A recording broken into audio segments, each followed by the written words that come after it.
So, Brian, you're here this weekend at United Patients Group Medical Cannabis Conference, and you're participating in a panel. You are going to be on a panel that's talking about brain trauma, brain injury, also addiction to opiates. But you have two other panelists that are with you. One is a former NBA player, one is a former NFL player. Yes. You are a retired police officer. Yes. That I understand would probably still be a police officer today if you had not suffered a traumatic brain injury while you were in pursuit back in 2008. Is that correct? Yes, that is correct. Tell us a little bit about what happened that day and what the result was for you. Yeah, November 22nd, 2008, around 5:30 at night, I was running after a gang member along with my partner, and I stopped just short of the curb while my partner pursued foot pursuit of the suspect. Eventually, a couple minutes later, about 3 minutes later, a young kid going to Bible study, a church group, didn't see me, and I was hit at 45 miles an hour by the car. I immediately was thrown about 10 feet in the air and was immediately thrown into a coma. My partners picked me up, threw me in the back of the car. I was at the hospital in 3 minutes, which was great because it saved my life.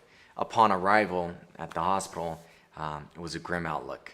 I was at Glasgow scale. I was about to, in a route, probably I think was at 8, and there I was probably about 14, which is 15 is the max. They didn't give it a good outlook.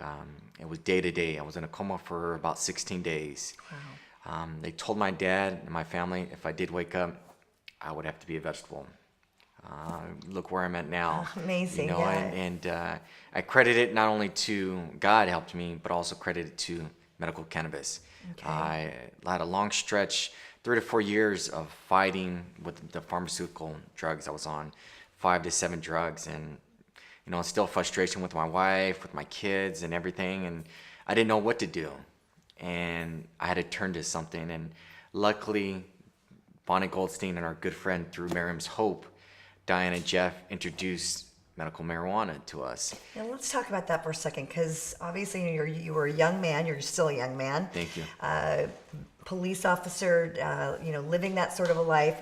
We talked earlier this morning, and you mentioned that cannabis in any form really wasn't a part of your lifestyle, and it took you a while. Like you mentioned a couple of things. You mentioned Miriam's Hope, which is a oil producer and a developer of different tinctures and solutions with medical cannabis. Yes. You had a personal connection with the founders of that company, as you knew them from growing up, I understand, correct? Yes, that is correct. But how long did it take you to, for lack of a better term, buy into the fact that you were willing to try medical cannabis? The stigma is, here I was on the other side of the law. I was enforcing it. Right. And I didn't want to go jump to the other side. I was Right. against it for a while. For at least a year or two, I was fighting it. No, I don't want to do this. But I had to outweigh my options. And, I prayed on it with my wife, and I had to outweigh the options. What is more, being on this, pharmaceutical drugs that Right. can eventually, get a liver transplant or be lethal to me later on if I was on it for 20, 30 years, 40 Right. years, or be on something natural. And, I said, I'll give it a chance. And after the first time using it, I still was doubtful because I said, this can't be, this can't be true. I gave it a week, and I've been off of it ever since for 2.5 years, almost 3 years. So Amazing. it's, I credit it, I recommend everybody else, but it was amazing how something that took away my depression, took away my pain, took away a lot of stuff, and from my injury, traumatic brain injury, it's steered me the right directions. And it was something that I will be the forefront, and I'll talk about it, and I'll tell them, hey, how it's changed my life in so many ways. I still have struggles. Don't get me wrong. I still have struggles, but also too, it's taken away a lot of the struggles that I had before. It sounds like it's been a major, it's like reclaiming your life. It is. And you're right. I mean, with or without the trauma that you went through and that have its lingering effects, you're raising children right Yes. now, you're a married man, and it's all of those things lead to daily stresses, not to mention you've been through an incredible physical trauma that could have and probably should have ended your life in one way or another. Yes. Let's talk about the stigma a little bit, because you are now an advocate. You're here speaking to this group of, really, these are the believers already that Yes, are they are. probably sitting here this weekend. But you would like to get a message out to the more mainstream individuals out there who maybe like you were a Yes. while back and sitting on the fence of, could this be real, or is this, just more hype?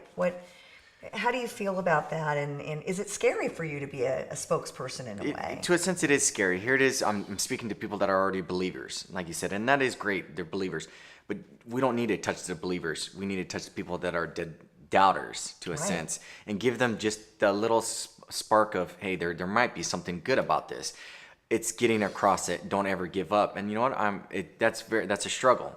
And what you have to do, and what I realized I have to do is you have to touch them in their heart, because if you just say, okay, you might be a believer, but you have to touch them, and somehow you have to touch them and be very honest and forthworthy, and be emotional. Yes, I'm a guy, but I am emotional, and tell them, hey, this is the truth. This is something that will affect you, and give them all the education they need about it, and then say, okay, this is what you can believe or not believe.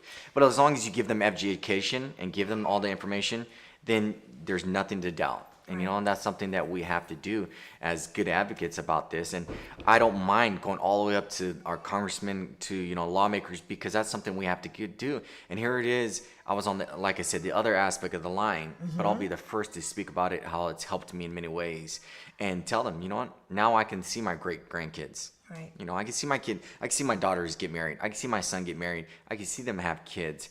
Before, that was something that I can do it. Right. And before too, people doubted that I could do multitask. Here is a traumatic brain injury, as Debbie said. Now I'm a stay-at-home dad. My wife's wonderful nurse, and I have to raise a 4-year-old, a 3-year-old, and a 4-month-year-old. Now I can multitask, and cannabis has changed me in so many ways that I can be able to do that. And I'll tell them, this is living proof. I'll put cameras in my house how I can multitask to raise 3 kids, right. And because of this. Now, that's amazing. And your wife is also, she's a nurse, isn't that right? Yes, so she is. There's a former police officer and a nurse, and Yes. you are living proof and a medical cannabis advocate at this point, which I think is in and of itself something that, our audience and other people that are listening right now should take a hard, long time to think about that combination, because I think that's amazing. One of the things that I think you may have had a benefit of that a lot of people don't is that you had a personal relationship with the people behind Miriam's Hope. Yes. And they put you in touch with a very highly respected and highly knowledgeable physician, Dr. Bonnie Goldstein, who also spoke at our conference this weekend. What do you think is the biggest challenge for people who don't have access to those conduits of information like you did? That's huge, and that was one of the stepping points. And I'm glad I was able to go meet Bonnie Goldstein through Diana and Jeff and Miriam's Hope. A lot of people don't have that opportunity, right. And that's and that's it. Just like people that grow up in hard parts and they don't have the opportunity.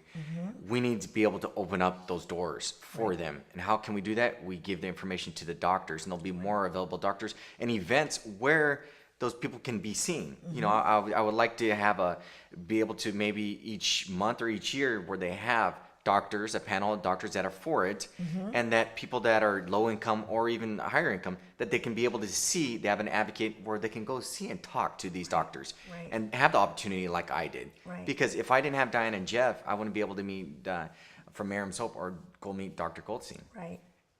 How do I find those people? Right. You can't go into the yellow pages and just say, okay. And that's one of the things is I think if we were able to talk to these doctors or any other people that can help out, maybe hold, it's not about money, where they can hold it, where they can open it up, where these other people that are suffering, that need it possibly, can be seen and give information. Right. Dr. Goldstein was great. She gave us information for an hour. That's what people need. Right, exactly. They need that hand-holding. They need that specificity to whatever their ailment might be, what their issues might be, and how to treat that. And that's, I think, is essential. So obviously, United Patients Group is all about information and education, and we started the company based on their own personal issue with a family member who was really had a end-of-life diagnosis with cancer. And their goal really has been to bring that information to the masses. So you participating in something like this, also being somebody who is willing to come out and to talk about this, our hope is that your voice continues to rise above. We also had the opportunity to talk earlier about even those people who are advocates of medical cannabis or cannabis in general sometimes tend to only perpetuate the stereotypes that are attached to weed or pot or marijuana. And everyone has their place in advocacy for this plant. Yes. But it is more difficult, isn't it, for the mainstream individual like yourself and who you were prior to your injury to really embrace or to understand it without there being the availability of more education, correct? It is, you know, and I think these steps of having these events and also doing stuff like on YouTube and different stuff, doing this to give education, so because people can go out and if they want to find it, they can find it. Before they can't find it, now they can go out and research it and be possibly go find it. But also too, we can go out to other aspects and also offer it to them. And that's what we need to do. We need to offer all the information as possible. And I think these events will be possible. Just keep on growing and growing and growing. You know, and wonderful that United Patients Group held these conferences, and I hope they continue to hold them year after year, because it's something that will not only educate, but it will be something that people will start accepting. More and more professionals that are into it. That's great. We agree. Well, we're looking forward to hearing you on the panel later today, but thank you so much for being here, and we're wishing you all the success. Pleasure meeting you. Thank you so much. I appreciate it.